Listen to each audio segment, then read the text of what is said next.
How to use Kroger digital coupons in store. Here's a step-by-step guide. First, you will have to sign in and clip coupons.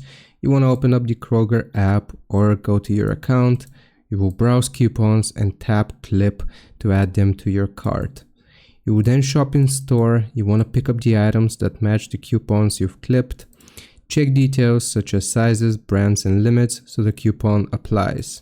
At checkout, you want to scan your Kroger Plus card or enter your phone number on the keypad, and the system will automatically apply your clipped digital coupons. You will pay and save. Your receipt will show the coupon savings right under the item, and no paper coupons will be needed. And here are some tips. Coupons have expiration dates, so you want to clip and use them before they disappear. Some items may have limit per transaction, so check before buying multiples. And you can combine with weekly sales for even bigger savings. I hope this helps. Leave a like and sub. I'll see you next time.